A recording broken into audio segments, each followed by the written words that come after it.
Raghuramakrishnaraju CID custody కేసులో PV Sunil Kumar నేడు విచారణకు హాజరు కానున్నారు. మరింత సమాచారం మా ప్రతినిధి వీరాంజనేయులు అందిస్తారు. వీరాంజనేయులు, ఇవాళ సునీల్ కుమార్ విచారణ ఉందా? నాటి నర్సాపురం ఎంపీ ప్రస్తుత ఉపసభాపతి రఘురామకృష్ణరాజు కస్టడీ టార్చర్ కేసులో ప్రధాన నిందితుడు ఉన్నటువంటి సీనియర్ ఐపీఎస్ అధికారి సునీల్ కుమార్ ను ఈ రోజు గుంటూరులో విచారించేందుకు పోలీసు అధికారులు అయితే సర్వం సిద్ధం చేశారు. ఇప్పటికే నోటీస్ ఇచ్చి జారీ చేసి ఉన్నారు. గత నెల 26వ తారీఖున నోటీసులు ఇచ్చి ఈ నెల 4వ తారీఖున విచారణకు హాజరు కావాలని చెప్పి గతంలోనే నోటీస్ ఇచ్చారు. అయితే 4వ తారీఖున హాజరు కావడానికి తనకు వీలు పడదని కుటుంబ సభ్యులు అనారోగ్య సమస్య ఉందని చెప్పి అధికారులకు సమాచారం ఇచ్చారు. దీంతో ఆ విచారణ వాయిదా పడింది. తిరిగి మళ్ళీ 6వ తారీఖున సునీల్ కుమార్ కు నోటీస్ ఇవ్వడం జరిగింది.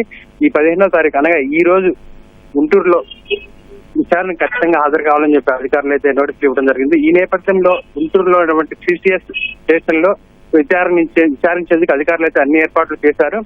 అయితే మరికొద్ది సేపట్లో సునీల్ కుమార్ విచారణకు హాజరవుతారా లేదా అనేది విషయం తెలియనుంది. అయితే గతంలో నోటీస్ ఇచ్చినప్పుడు నేను విచారణకు హాజరు కాలేను, సమయం కావాలని అడిగారు.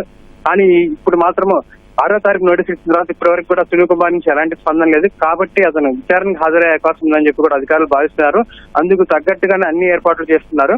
వైకాపా ప్రభుత్వంలో 2021లో రఘురామకృష్ణరాజుపై అప్పుడు సిఐడి కేసు నమోదు చేసి విచారించే క్రమంలో అతనికి కస్టడీలో తీవ్రంగా హింసించారు. ఈ ఘటనకు సంబంధించి రఘురామకృష్ణరాజు పోలీసు ఫిర్యాదు చేశారు. దాని మీద ప్రధానంగా 5 నిందితులు ఉండగా A1 నిందితుడిగా మాజీ సిఐడి డీజీగా పనిచేసినటువంటి సునీల్ కుమార్ ఉన్నారు. అదేవిధంగా ఇదే కేసులో ఇప్పటికే పలువురిని పోలీసులు విచారించడం జరిగింది.